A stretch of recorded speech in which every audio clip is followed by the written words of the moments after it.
Bienvenue sur Mechapod, le podcast des passionnés de mécanique.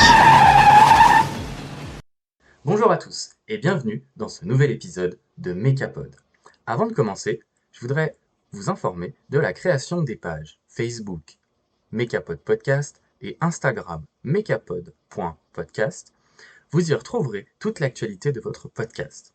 Je vous invite également à vous abonner sur les différentes plateformes de podcast comme Apple Podcast, Amazon Podcast, Spotify, Deezer et toutes les autres plateformes sur lesquelles Mechapod est présente. Commençons tout de suite avec ce nouvel épisode. Cet épisode sera consacré au moteur deux temps. L'histoire du moteur à deux temps remonte à la fin du 19e siècle, une période marquée par de nombreuses innovations dans le domaine des moteurs à combustion interne. Le concept du moteur à combustion interne a été exploré dès les années 1860. Des inventeurs comme Niklaus Otto et Étienne Lenoir ont expérimenté différents types de moteurs. Otto a développé le moteur à 4 temps, mais d'autres inventeurs ont cherché des alternatives plus simples et moins coûteuses. Pierre Hugon est l'inventeur du moteur Hugon, second moteur à combustion interne à être commercialisé, qui a inspiré Étienne Lenoir, un ingénieur belge, pour le premier moteur à deux temps en 1859. Dugald Clerc, un ingénieur écossais, améliorera le moteur de M. Lenoir en 1878.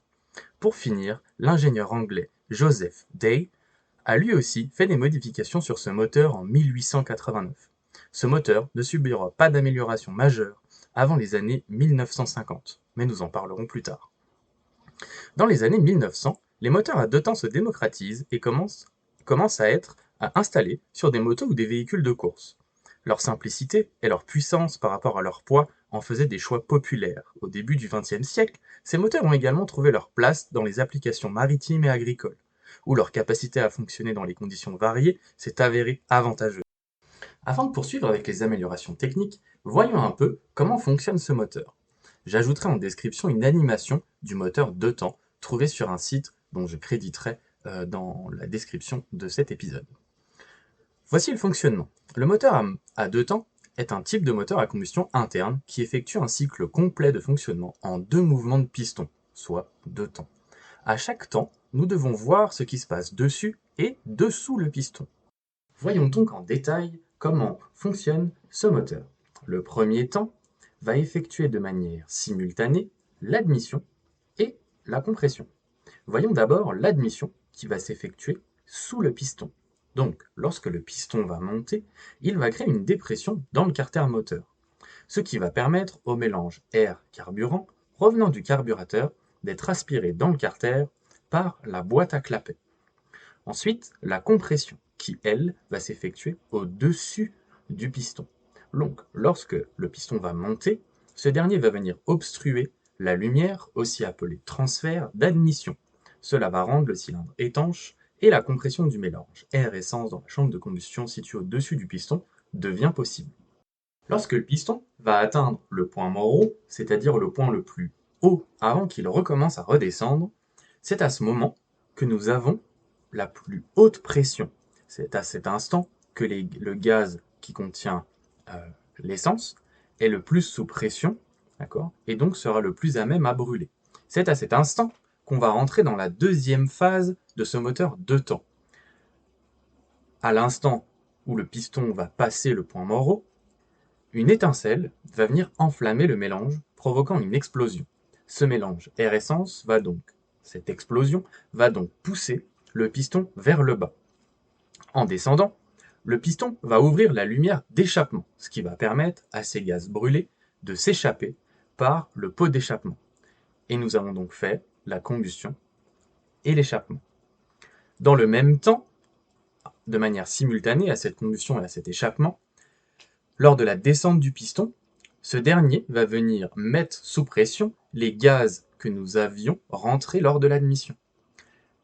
Lorsque le piston va descendre, il va libérer une petite lumière d'admission, donc celle d'échappement est déjà ouverte, et la lumière d'admission, elle, va s'ouvrir, ce qui va permettre au gaz non brûlé, au gaz frais, de rentrer dans le cylindre. Une fois le point mort bas atteint, c'est-à-dire le point le plus bas, juste avant qu'il remonte, on reprend le cycle depuis le début. Avant la remontée, on se retrouve avec la lumière d'admission et la lumière d'échappement qui est ouverte. Et on nomme ça le balayage. Qu'est-ce que c'est le balayage? Le balayage, c'est que lorsque le piston atteint son point mort bas et amorce sa remontée, la lumière d'échappement, qui évacue les gaz brûlés, est ouverte, et celle d'admission est elle aussi ouverte, pour permettre l'entrée du mélange air-essence. Ce qui va vulgairement dire que les gaz frais d'admission vont venir pousser les gaz d'échappement. On mettra en description des liens afin de vous permettre de voir plus précisément comment fonctionne ce système et avoir un peu plus de détails si vous le souhaitez. Autre point très important pour ce moteur, la lubrification. En effet, le moteur 2 temps, elle va être assurée par un mélange d'huile qui va se trouver dans l'essence en raison soit du branchement de la pompe à huile sur le carburateur, ou alors du mélange essence-huile dans le réservoir de carburant, les fameux 2 à 3% du mélange à faire dans le bidon à la main. Cette lubrification va permettre aux cylindres, aux pistons, ainsi qu'à l'embiellage et en fait à quasiment toutes les pièces en mouvement dans le moteur, d'éviter toute usure prématurée. Voici donc comment fonctionne un moteur 2 temps. Si vous avez des questions, n'hésitez pas à les poster en commentaire ou alors contactez-moi via Facebook ou Instagram et je pourrai éventuellement, si vous le désirez, compléter ces informations ou vous transmettre des liens qui vous permettront d'accéder à des sites qui expliquent ça avec des diagrammes, des vidéos et autres très détaillés. Intéressons-nous maintenant aux améliorations techniques. Ces améliorations ont eu lieu entre 1950 et les années approximativement 2000. Donc les moteurs 2 temps n'ont pas toujours eu les performances que nous connaissons aujourd'hui. En effet, entre 1950 et 1960, de nombreuses améliorations sont venues optimiser les performances de ce moteur poussif, capricieux et au rendement assez faible. Pour citer quelques-unes de ces optimisations, on va commencer par vous citer celle du pot de détente, inventé par CZ en 1955. Ce système extrêmement complexe et nécessitant des calculs de cônes et contre-cônes est l'une des plus grandes améliorations du XXe siècle. Et elle existe toujours aujourd'hui. Les fameux pots qu'on a sur ces 2 temps, qui font une espèce de grosse excroissance avant de se réduire de nouveau, et ben c'est ça, le pot de détente. Le clapet d'admission, ou la boîte à clapet. Cette invention constitue une grande révolution, car elle permet l'ajout d'un transfert au niveau du carter ou du cylindre, suivant la position de l'admission. Cela rend le moteur plus performant et supprime les problèmes de retour des gaz vers le carburateur. Les systèmes de valves à l'échappement permettent de faire varier la taille des lumières d'échappement et ainsi de bonnes performances à tous les régimes. Très répandu en moto, jet ski et motoneige, on peut citer par exemple le YPVS de Yamaha ou le KIPS de Kawasaki. Nous avons également les distributeurs rotatifs. Dans ce cas, l'admission des gaz frais s'effectue par un disque possédant une échancrure et fixé en bout de vilebrequin ou entraîné directement par celui-ci. C'est un système onéreux et complexe qui équipera la Derby 125 de GP, ce qui en fera à l'époque la 125 la plus puissante de l'histoire avec 54 chevaux, soit approximativement 432 chevaux par litre. Yamaha, Suzuki et Kawasaki adoptèrent ce montage pour leurs véhicules de course, mais aussi quelques modèles de série comme la Yamaha YA6, la Kawasaki Avenger et la Kawasaki Samurai. Les moteurs à 4 cylindres et 2 temps, à distributeur rotatif, utilisèrent alors l'architecture en carré. On peut citer la Yamaha RD 500 LC et la Suzuki RG 500 Gamma.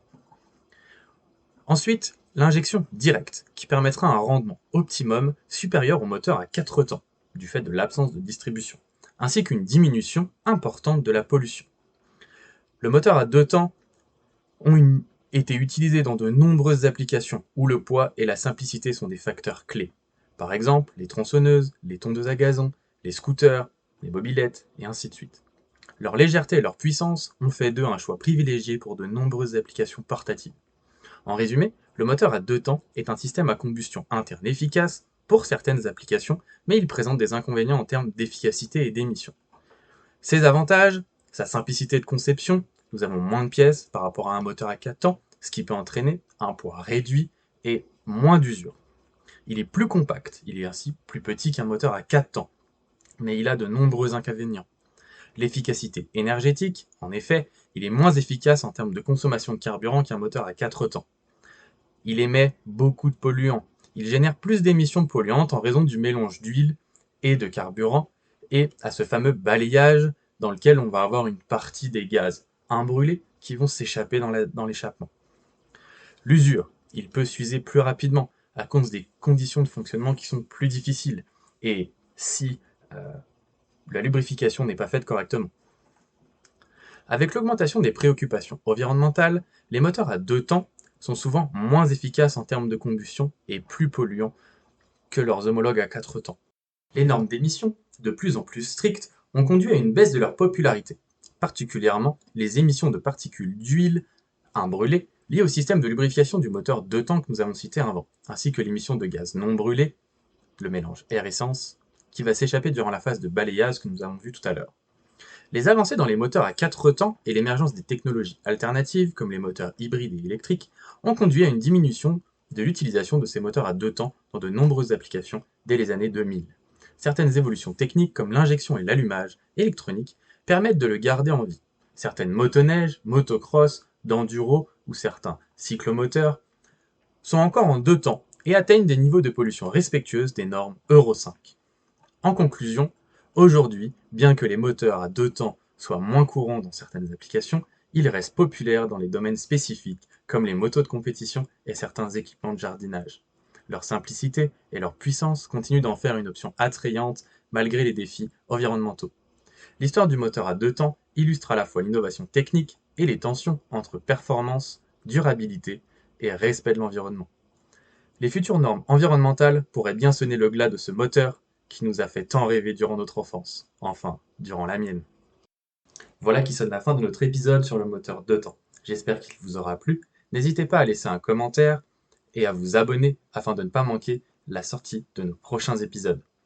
La semaine prochaine, nous nous retrouverons avec un épisode sur un véhicule de légende. Mais je ne vais pas en dire plus, je vous laisserai en découvrir la semaine prochaine de quel véhicule je souhaite parler.